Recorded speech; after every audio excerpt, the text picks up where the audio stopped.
we can begin.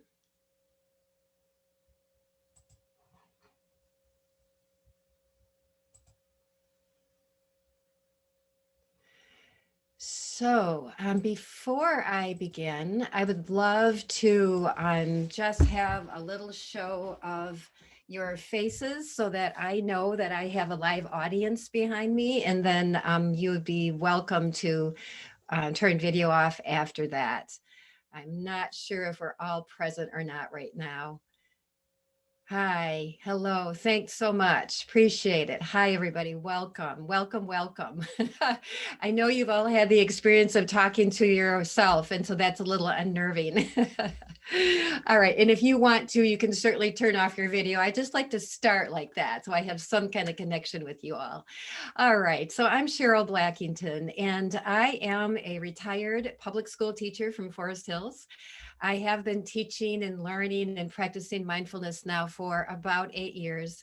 And what I really hope I don't do today is hit the cat video button. I don't know if you've all been seeing the what's gone viral with the lawyer who turned himself into a cat in front of a judge, but it's pretty funny. So if that doesn't go wrong, then I think we're all set. So at any rate, I have been teaching and practicing mindfulness now for about 8 years. My business is Teens Just Breathe, as I thought when I first started out that I would work only with teens. And as it turns out, I work with people of all ages, elementary through adult ages. And I've just found it very, very helpful for myself and fulfilling.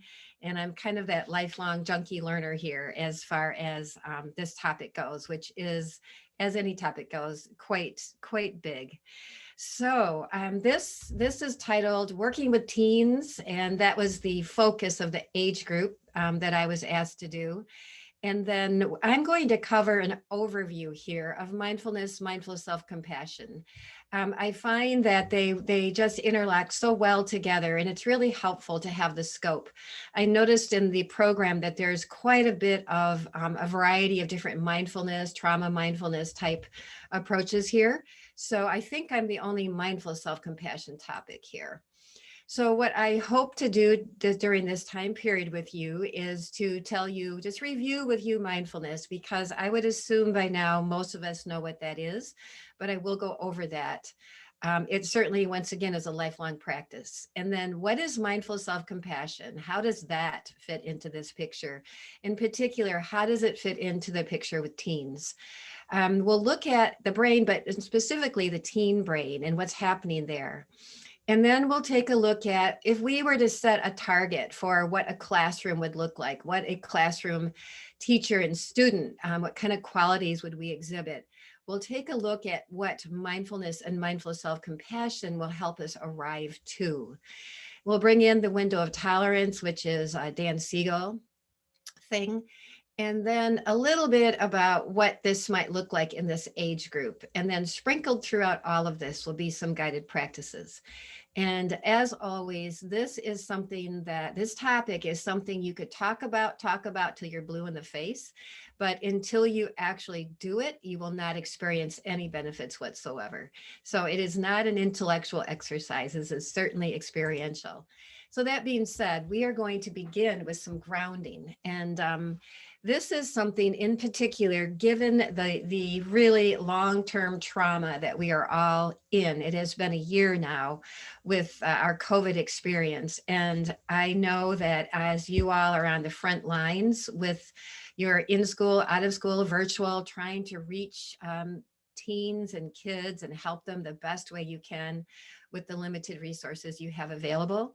I can only assume that it's been really, really difficult. And I know that from the friends that I talk to.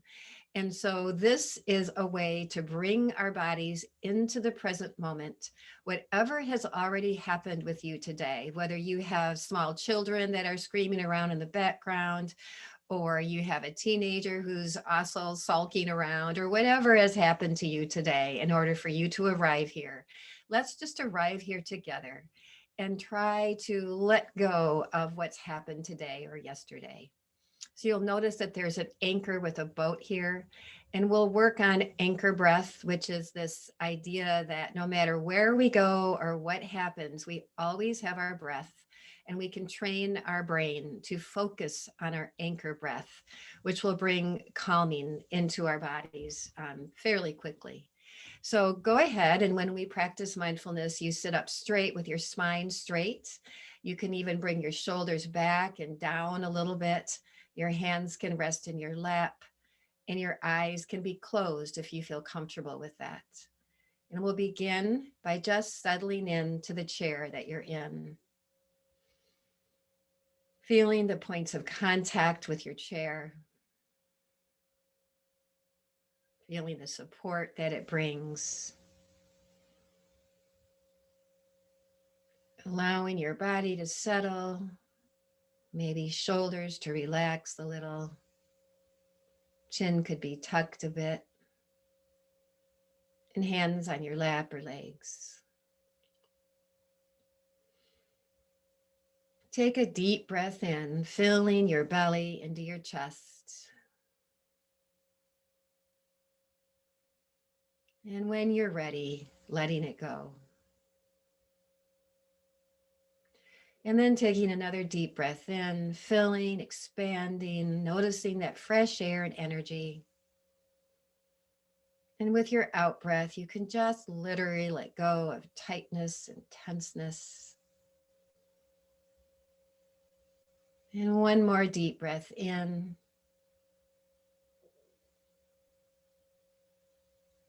And with this next breath out, allow your body to relax and soften just a bit.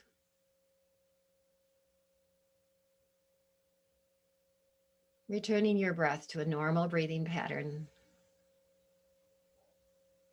And now you will just simply become an observing mind, observing the sensations of your breath as you breathe in,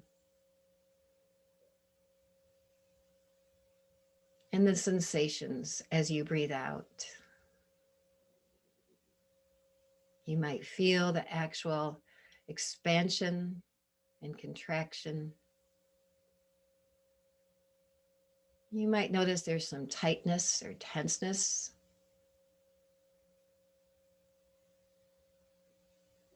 And just breathing in and breathing out, allowing yourself to settle. You can notice any thoughts that are happening and just bring your attention back to your thoughts, back to your breath, I mean. Let the thoughts go and just simply be in your body, breathing in, breathing out.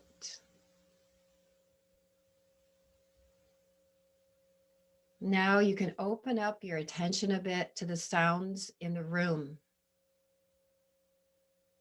What can you hear?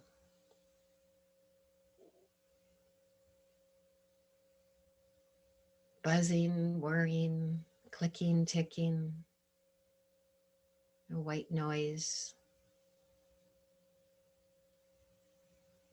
Maybe you can hear sounds out of your room, out of your area. Just noticing with curiosity what you can hear. And now coming back to your breath. We'll close with one more deep breath in, filling, expanding, and then letting it go. And when you're ready, before you open your eyes, notice how you're feeling right now. Do a quick scan. Did you notice tension or tightness or tiredness or grumpiness? Just notice and let it be there. And go ahead and open your eyes. Come on back into the room. You might even want to do a little stretch in your chair, a little twist. You might even want to do a little orienting in your room, which means this is a really good way to settle, is to look around the room and just notice what's in your room. Notice the ceiling, the floor, the exits. Just bring yourself back. Let's continue on. So you just practice mindfulness. Mindfulness is this idea that we pay attention to the present moment on purpose with curiosity, kindness, and patience. So you paid attention to your breath, you paid attention to physical sensations, you paid attention to the sounds, all of that you did on purpose. Probably with curiosity. You're probably wondering, oh, I wonder what I'm feeling. I wonder what I can hear. Maybe with some kindness. We tend to beat ourselves up a lot. So we really promote this open kindness and patience. We often use a puppy as a representative of that. If you have ever had a puppy and the puppy is beautiful and cute and cuddly and huggable and all of that. But if we don't train that puppy, it grows up to make huge messes. And that's kind of like our mind. If we don't train our mind, it will grow up and make messes with all of the crazy thinking that we do, the rumination, the catastrophizing, and all of that. We'll spend our time in the past, in the present, in the future, I mean, and that causes us a lot of stress when we do that. So, mindfulness allows us to be aware of what is already happening.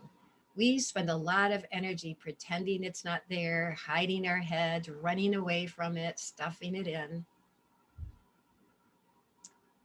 And I want to make sure I see ask to unmute. Can you all hear me? I think you can.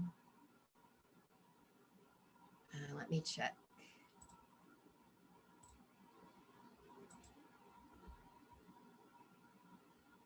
Hopefully you can hear me. If not, go ahead and unmute yourself, and otherwise I'll continue on. So we can see it brings it to our awareness. If we don't know that something is happening, if we don't aren't aware that our head hurts or are aware that our shoulders are tense and tight, there's nothing we can do about it until we notice that.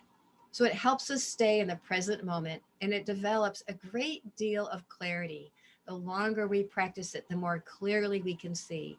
It's like getting a new pair of glasses where suddenly everything becomes in focus.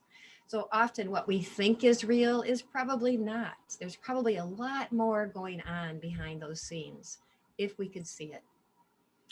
So I'm why practice mindfulness? There's so many researchable reasons why we would practice mindfulness. This has been a science for 40 plus years now.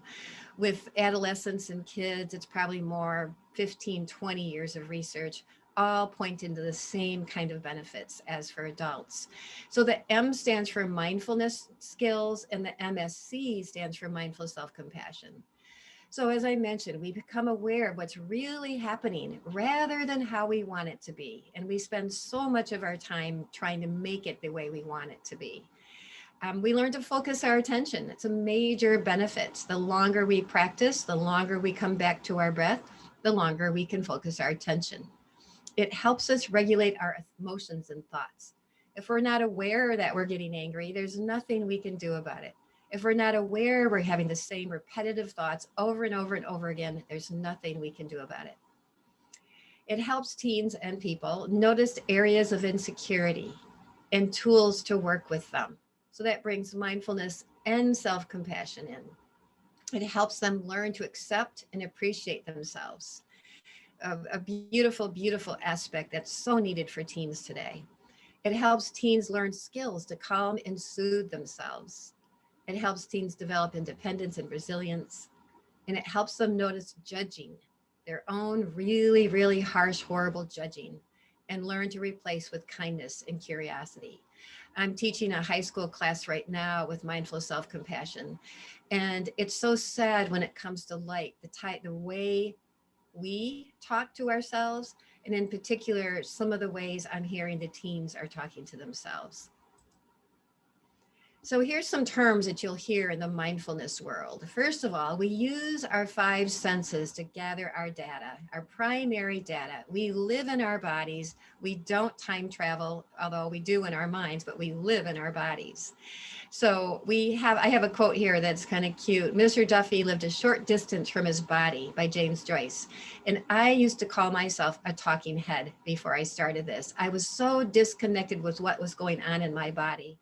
Our culture is so programmed for us to keep going. Don't give up, no matter how hard it gets, just keep going. We have really, really cruel to ourselves in that type of talk.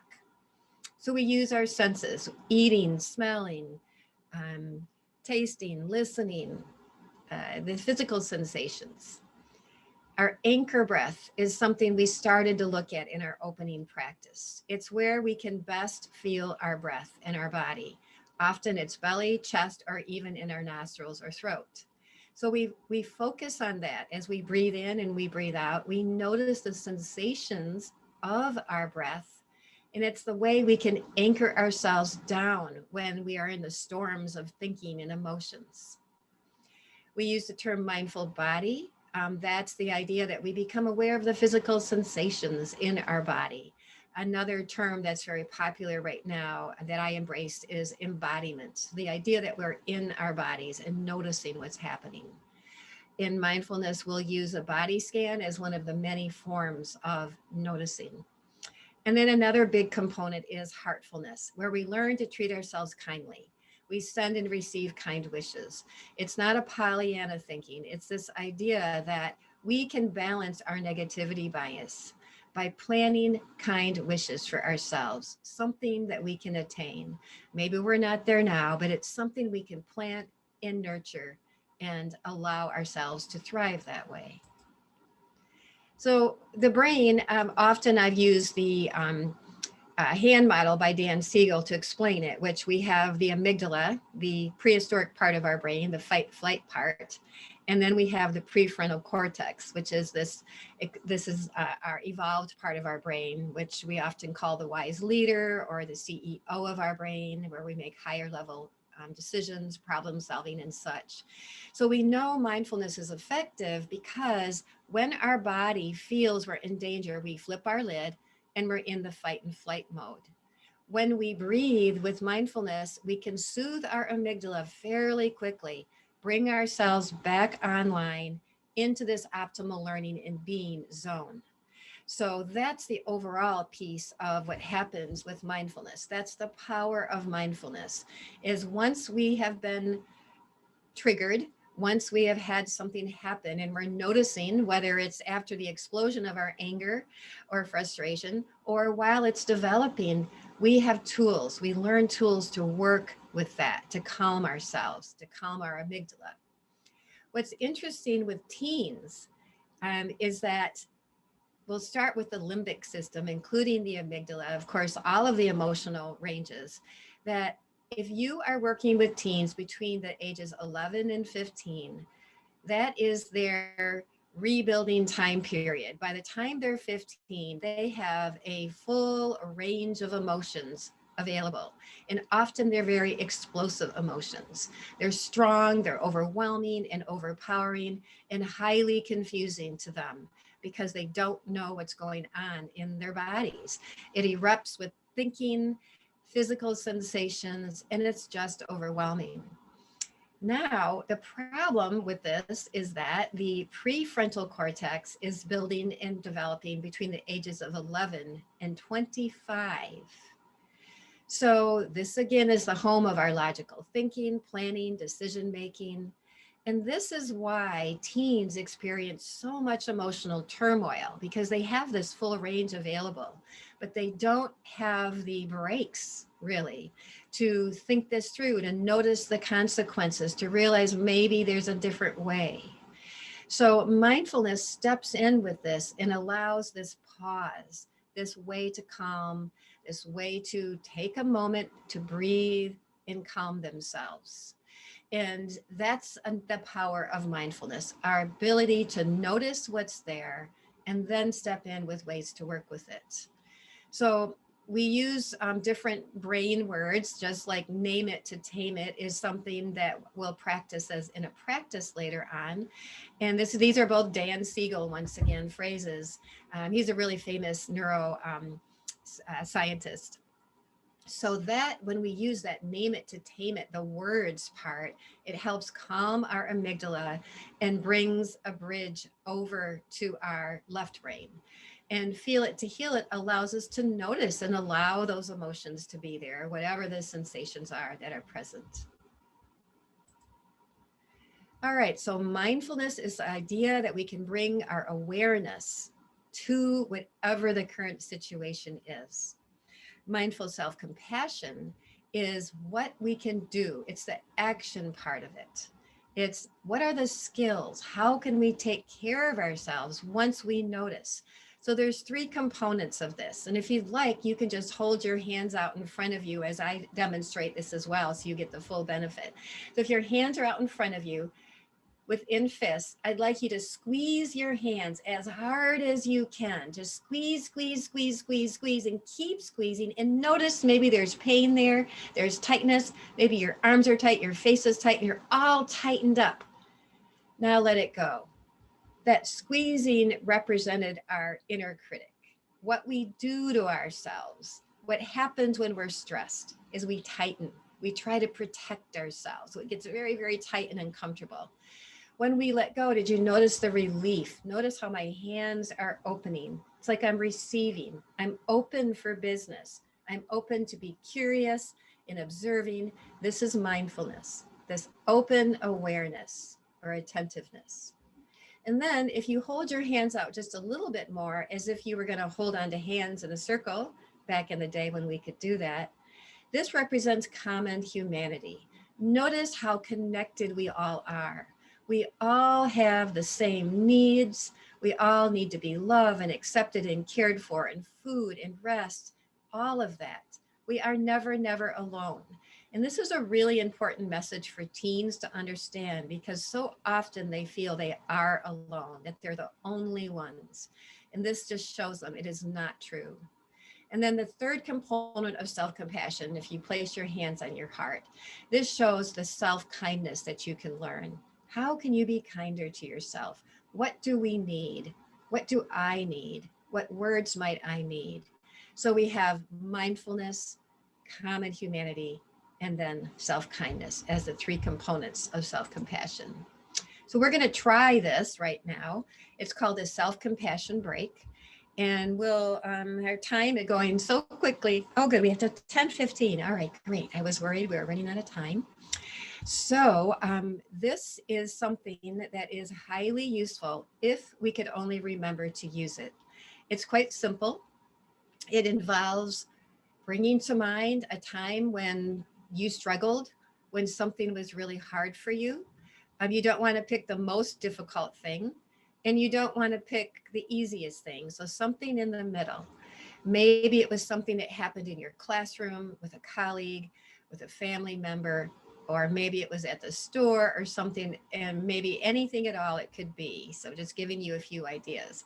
So what you do is when something happens that you're struggling with, you use this self-compassion break. So, for example, one of the first times I really remembered to use this was pretty revolutionary. And that was I had gotten into an argument with my husband, and I was on my way to go exercise on the treadmill. So I get on the treadmill and I'm fuming. I'm just, really upset. And I realize, oh, I could do the self-compassion break right now. And so one good thing with anger, it's good to have movement because that helps work it out. But given I was exercising, I went through these steps, and it was so relieving. Just the very first step, which is to name it. You just simply, that's your mindfulness piece. You just call it what it is. This is hard. This is anger. Frustration is here. Whatever the emotion is, you can say it. And when you name it, it's almost like when you were a little child and you hurt yourself and you went running to your mom or dad and they comforted you. It has that kind of comforting feeling to it. So you name it, you bring it to awareness. And then the next step is this common humanity or acceptance piece. Knowing, okay, it's here. I'm not alone. It's okay. Everyone struggles. I can do this. I can get through this. It's okay. And then the last part is the kindness. What do I need? What do I need to hear? What words can I use to comfort myself? And often when we're teaching this in class, we spend some time allowing people to just journal a bit and see what words would be helpful for you. Sometimes it takes a while for that to land. So this is a practice. So I invite you again to sit up in your chair, straight spine, shoulders back, eyes can be closed, hands in your lap. We'll begin with a few breaths in once again, settling in your chair, breathing in deeply, and then out. Another breath in and out. And this last breath, notice where you can best feel your breath. Be a little curious. Where in your body is it easiest to feel? You can even put a hand on your stomach or on your chest just to notice the rise and fall. It also might feel really comforting to do that. So we're breathing in and breathing out, settling in our chair, feeling the sensations of sitting, warmth, softness, tingling. Bringing a steady breath in, your anchor.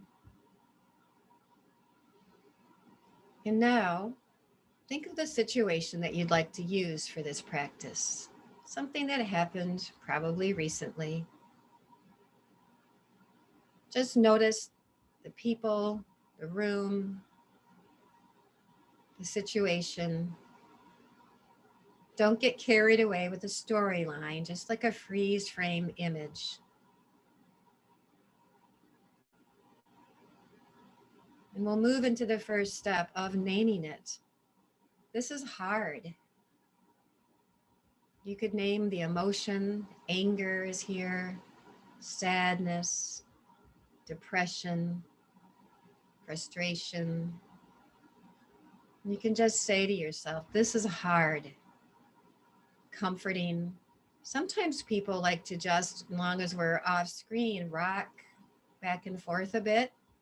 And you can also place a hand on your chest or your stomach. You can even give yourself a little self hug. These are all releasing oxytocin, the feel-good hormone. You're just naming it as you breathe in and breathe out. This is hard. Really acknowledging the difficulty of this situation for you. Really allowing it to be there. And then you move into the common humanity or the acceptance stage. Well, I'm not alone. I'm not the only one that gets angry or frustrated. Teachers everywhere are having a really rough time.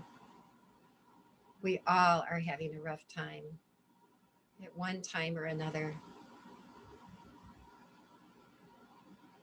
That's the acceptance part. You might even be feeling some sensations in your body, which better yet would bring in that soothing touch wherever you're feeling that sensation. Maybe even stroking your arms a bit, or hands on heart. As you breathe in and breathe out, and just acknowledge the difficulty and that you're not alone. And then the third step is noticing, how can I be kind to myself? How can I treat myself well? What do I need? Do I need a rest, a break? Do I need to take a breath? Do I need a few minutes to myself? A stretch? To breathe? Am I hungry? What words do you need to hear? What would make you feel better?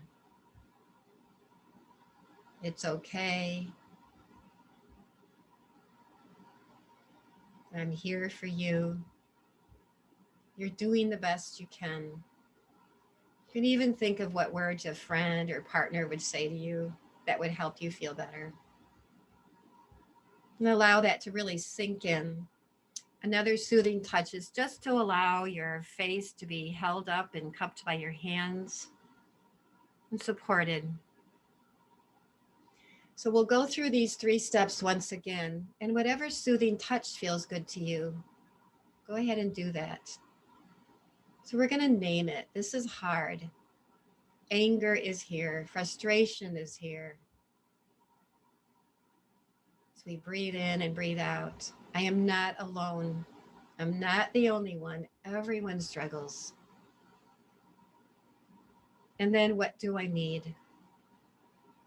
What do I need to hear? What words can I use to comfort myself? Breathing in and breathing out. Noticing still what you might need if you feel activated or triggered from this. What more do you need before we finish this? Maybe feeling your seat, grounding yourself with your anchor breath, letting go of the situation, returning to your breath, letting go of any thoughts that might be there, and just breathing in and breathing out. Before we end this, you can think to yourself, how could I use this throughout my school day? Your eyes do not have to be closed. You can simply go through these steps. Maybe a little sign somewhere to remind you. Maybe you'll have a teaching buddy. You can remind each other. Take another big breath in and another big breath out. Open your eyes, come back to the room. And once again, you might want to stretch and a little twist in your chair.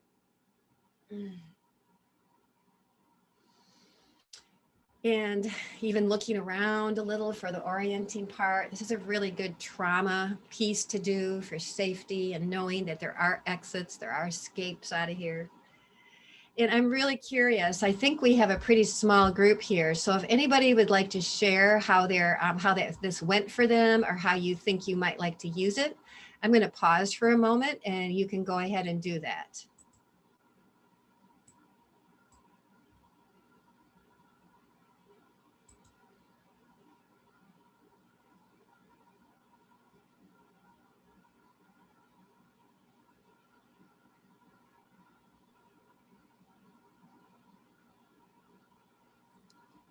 Hi, Cheryl. Can you hear me?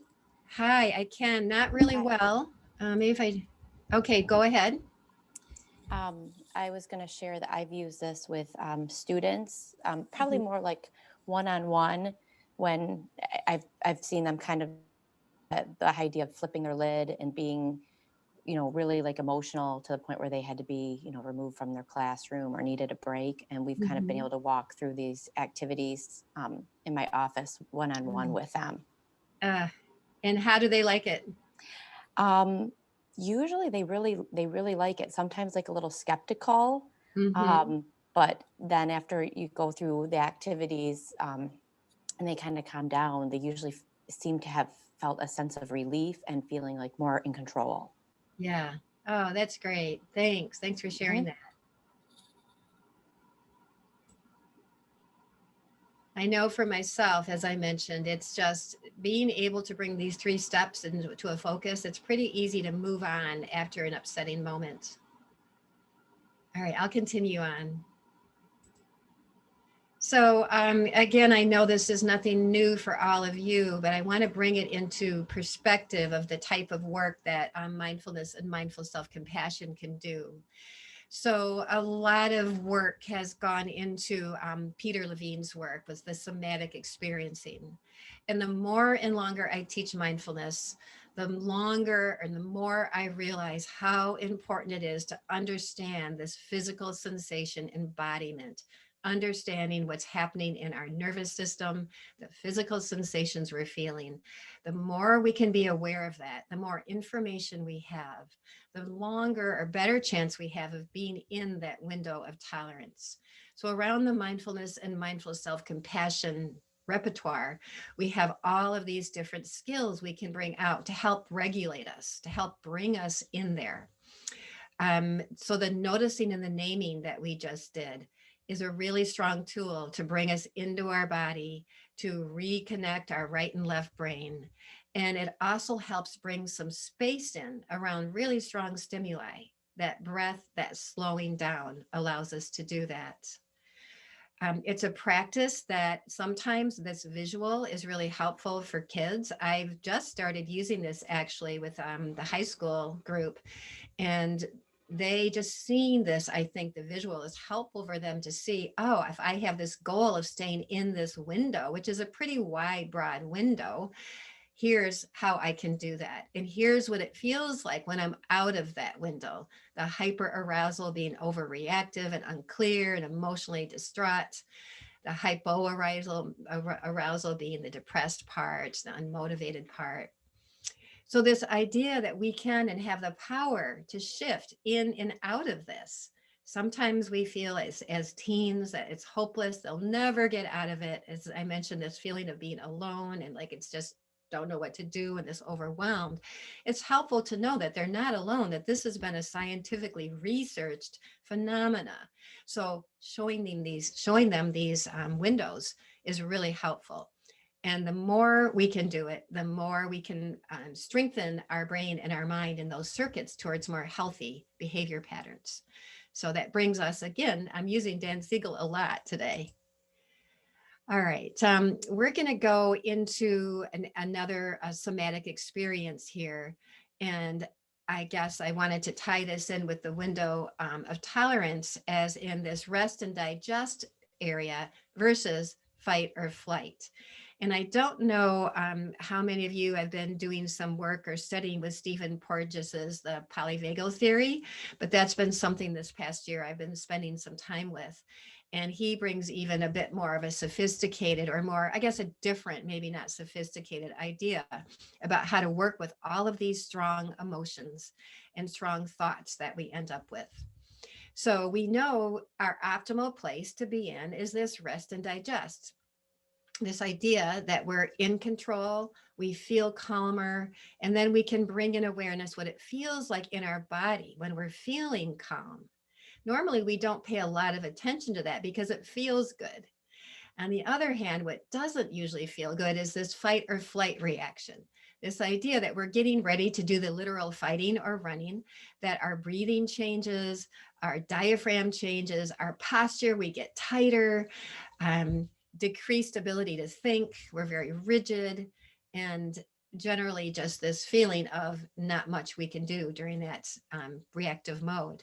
So we're going to do a practice that's going to bring us into this idea of fight or flight. Again, just a medium fight or flight, nothing that's too triggering or over activating.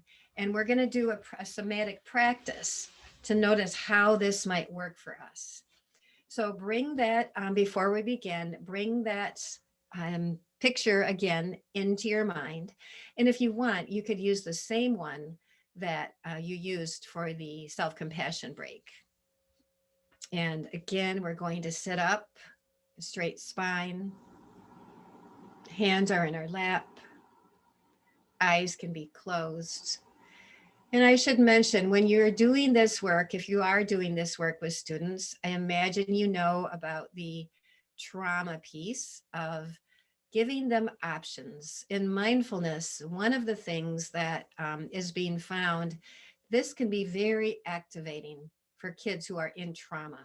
This idea of closing their eyes or focusing on their breath or on their body, depending on what their trauma is. So it's always good to give some options, a way out. The orienting of the room is very helpful because it helps establish this idea that I am in this room. I see everything in this room, and there's a way to get out of this room should I need to. So it's that way to calm and settle just before you even begin.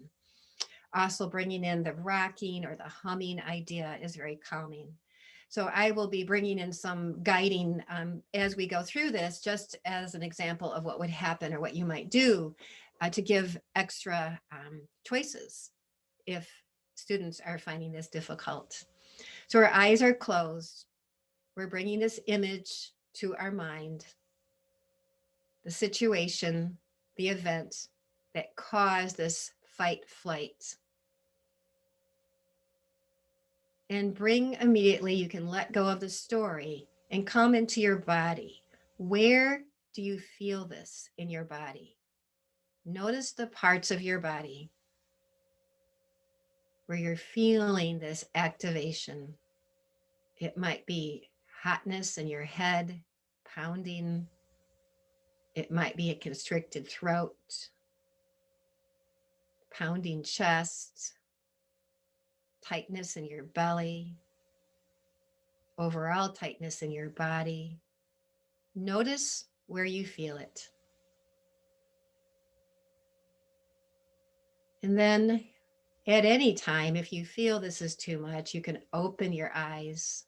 You can look around the room, do a little rocking or hugging, soothing touch. Take a deep breath in and out.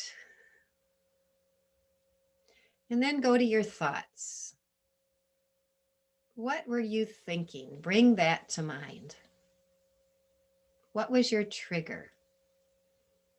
Often we'll notice that there was a thought before the reaction in the body. What were the messages or the stories we had?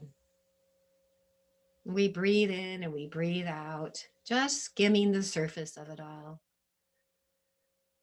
Focusing on our anchor breath. And then we'll move into feelings. What feelings were present? Anger, frustration, sadness, anxiety. What was there? And where does that live in your body, the feelings? Are they in the same place or in a different place? Now we're going to back out of this experience and zoom out. Eyes are still closed if you wish. Take a breath in and a breath out. You might take a moment to label anything that you just noticed: anger, sadness, frustration, pounding, pulsating, heat. Take a big breath in and a big breath out as we move out of this and let this situation go. If you wish, your eyes can be open for this. Just breathing in deeply and fully. And with your out breath, letting go. Feeling your seat, feeling your chair, the points of contact. Feel your hands in your lap. And if you need, soothing touch, little hug, little hands on heart, little soothing touch on your face. Do a quick scan to see how you're feeling after this little dip. Make sure you've recovered from it if need be. You can open your eyes when you're ready, and perhaps a little twisting in your chair again would be helpful, or even if you want to stand up for a moment.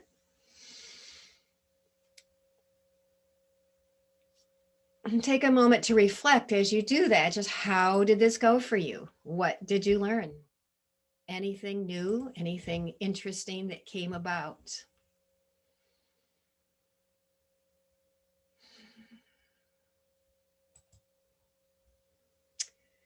So, there is a book that I pulled out, and it's over there. Excuse me for a minute while I share it with you.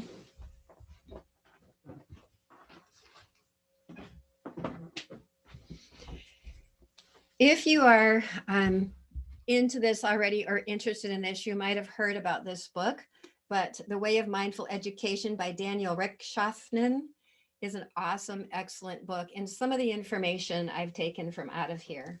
I believe he's done some work for Mindful Schools if you've done training there. So what we're looking for, or what benefits, I guess you could look at this as, for the qualities of a mindful classroom or for teachers and teens. So mindfulness and mindful self-compassion allows us to look beyond the actions and ask what basic needs the teen is trying to get met. I wish I would have understood this more fully when I was a teacher, because often when there is anger or frustration from a child or a teen, our reaction is to get angry back or to, tell them to stop. And actually, What we could do with some compassion and with our mindful awareness is start looking at what's causing this pain, what's underneath all of it. And I would imagine as counselors and therapists, this is your forte to be able to do this to help teachers. But you can imagine how helpful this would be for us all in the classroom is how can we begin to look beyond what we're seeing on the surface and what's underneath all of it? How can I help? What's under that? So the compassion is something that naturally unfolds. The more we learn to take care of ourselves and treat ourselves with compassion and with kindness, the more we can also do the same for our students. So this mindfulness and mindful self-compassion is a practice we all need to have in order to teach it and work with it with our kids. We can't just tell them about it. We have to understand it ourselves. So that's the understanding part.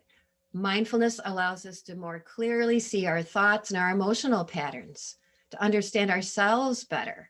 So it gives us some space and some room. We replace judgment with curiosity. And again, I keep on thinking of myself as I was teaching this in full honesty as teachers, especially I started out as a special ed teacher, I felt it was my job to give judgment. Well, really, it was my job to evaluate, not to give judgment. But we're so good at judging because we spend so much time doing that and evaluating. So it allows us maybe to take and step aside from the judging and replace it with curiosity of, I wonder why, I wonder what's going on. And we're able to see ourselves and our students more clearly. So that clarity of focus and mindfulness. The boundaries are things we can do for ourselves. What do we need? So often we are such caretakers that we want the best for our students, of course, but we also should want the best for ourselves. If we are giving and giving and giving, and we don't have any room left for ourselves or even our families, then we have a problem. And so often that's what happens. And now with the pandemic and everything, I don't know how you all are managing really. Um, but boundaries, I would assume, need to be put in place. You fiercely carve out time for yourself, no matter how small it might be, every single day.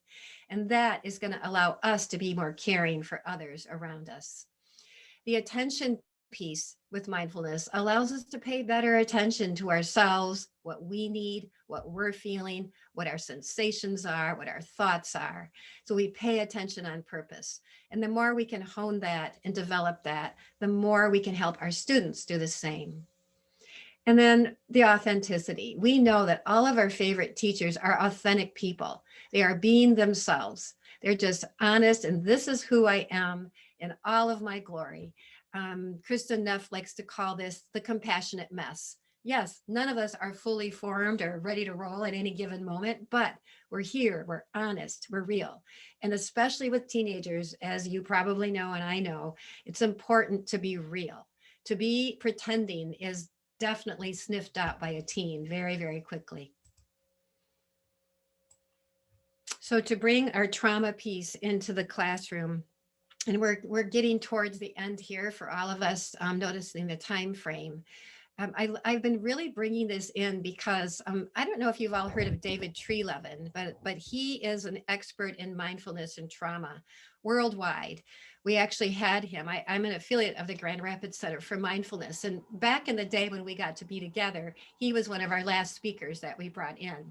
And now he offers monthly Zoom meetings, of which I'm going to today at noon, actually, of which he offers free. And there's people all over the world that come. And every month he gives more information about trauma. And one of the things we all need to understand is we are living in trauma. We are all in trauma right now. It's been a year of this. It's really important that we recognize the difficulty and how hard this is, and how hard it is to meet our needs and others' needs, and how easy it is to really feel like we're on a sinking ship. So it's so important that we recognize where we're at. We find some way to take care of ourselves. We also know before COVID, we know that most adults' amygdalas were on 50% of the time. Our fight flight was on 50% of the time. This idea that we can't relax. Now, I would assume we're all stuck on fight, flight, or freeze at any given moment, and it's really hard to relax. And I don't know if you've noticed this with yourself, but I certainly have, and I'm teaching from home, so I don't need to do the work that you're doing. So this trauma idea makes it really hard to attend to task. I had an RN in class a while back, and she was just beside herself because the her boss was expecting her to perform at the same level that she had performed, and she'd been in this almost a year. She said, I just can't, I haven't got it in me anymore. So we need to understand and give ourselves some grace for all of this. So what can we do? Some of the trauma pieces, and this is basically coming from David Trelevin, and I'm excited because it's pretty fresh and new information to help us. But we know that we're in trauma. Just thinking about it or just breathing is not going to do the trick. Movement is needed. Running, walking, yoga, twisting, any of those things. We have to move every single day. Orienting to the room, like I just showed you, where you're looking around, noticing things, noticing exits, listening to sounds, feeling our sensations in our body, music, breath. All of those things are helpful.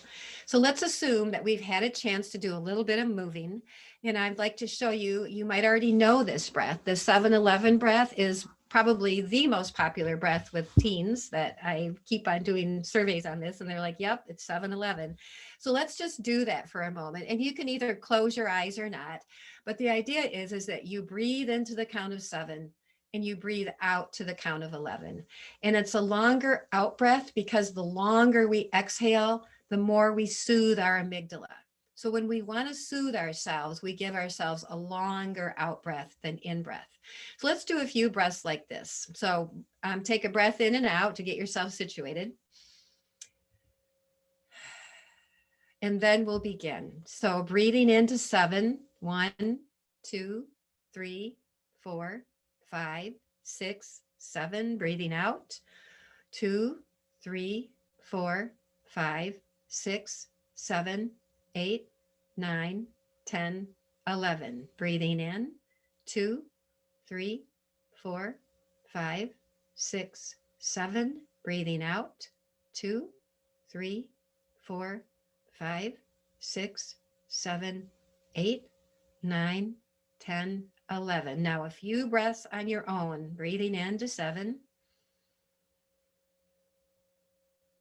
Breathing out to 11. Into 7. And out to 11.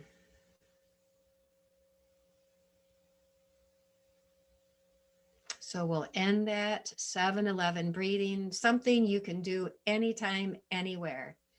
Even maybe 5 of those breaths is really calming. All right, so I think this might be close to our last slide here. So first, always have, if you're practicing, if you want to teach this in the classroom or in your office, make sure you have your own training in your own practice before you bring it to the classroom. That's critically important to do that. Places like Mindful Schools is probably the #1 place I'd recommend at this point. They have all online and they keep on adding more and more classes to that and trainings. Mindful class openings, ideas like many teachers like to start each hour or each class period or transitions with some kind of a mindful practice like 7-11 breath. 5 fingers when you trace your fingers and you breathe in and out slowly. 4 square breath. So often they will open a classroom like that, or when you find the most disruptive part of your day. I used to do it at the beginning of every class. And if I forgot, my kids would remind me, like, where's that breath? You could use mindful moments throughout the day just for yourself or for your kids. That would be something like slowly washing your hands. You can feel the soap suds, you feel the sensations, or you're putting on the hand sanitizer. Just slow it down and breathe with it and feel it. Some of the mindful language are the mindful bodies, the anchor breath, heartfulness. We didn't get to heartfulness much, and the brain. And also remember, mindfulness is always optional. Never, ever, ever should everyone have to do it. If they don't want to do it, they just need to sit quietly and let others do it. I often, there could be trauma involved that we don't know about, and that's why they don't want to do it. There could be a number of reasons why they don't want to do it. I didn't mention that this is not a religion. And so when I first started doing this, people were very concerned that this was a religion, and it's not. It's a science. It's been studied, as I mentioned, for 40 years now. All right, my last piece here. This is an idea that I came across at the beginning of the year, probably not a new idea, but I really like it. And I wish that I kind of did this when I was a teacher, but I wish I would have done it more religiously. So it's when you build time throughout your day to pause and breathe, or you just do some moving and stretching, respect your body, practice gratitude. And this debriefing at the end of the day is not meant to be a session where you just complain. It's not the famous teacher lounge discussion, where everybody complains. That does not help. But it's a brief countdown with one other person before you go home or before you end your technical day virtually. So what disturbed you today? Just name it. Like, the homework assignment. And then what sensations are present? Just notice what's in your body feeling tight, uncomfortable. Where's your attention drawn to? And last, what do you need? What do you need to transition to home? What do you need later on that day? How could you honor this need so that we always, always, always, every single day, remember we have needs. We have to take care of ourselves despite everybody else that we have to take care of. Really important to put yourself up there first. So these are some of the classes I offer, and I have through the Grand Rapids Center for Mindfulness. The Mindful Parenting starts in March. It's three weeks, 2 hours each, and upper elementary in April. And right now I have a high school session going on, and middle school will be added later this spring. In case you're interested in some adult classes other than mindful parenting, these are all of the classes that Grand Rapids Center for Mindfulness offers.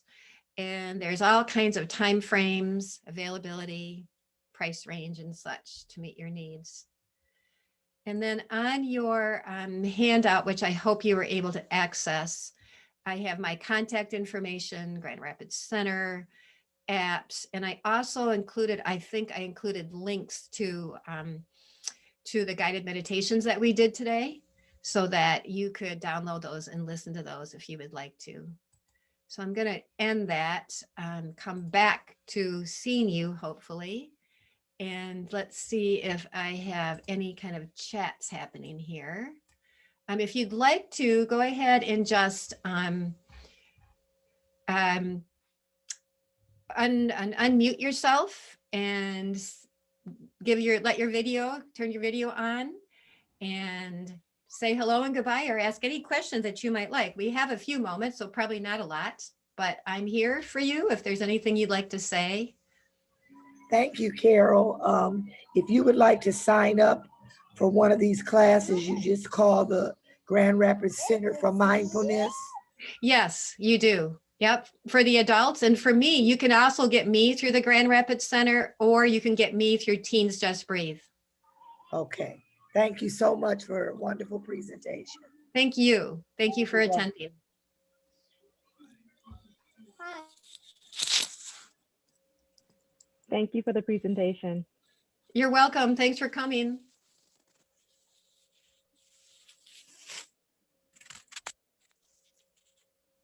All right. I think we have everybody. Yep. Thank you, Cheryl. You're so welcome. Thank you for coming. All right. I think I'm set to leave. And are you Danny? Yeah, Cheryl, thank you. Oh, there's so Danny. much. Okay, Yes, I can just see. This is so odd sometimes. Like, where is everybody? I know. I feel right. that too. But yeah, this is phenomenal. Thank you so much for sharing your wisdom and so many practical things that we can do, both for ourselves and for our students. So very much appreciated. Oh, good. Thanks so much, Danny. Thanks for your help.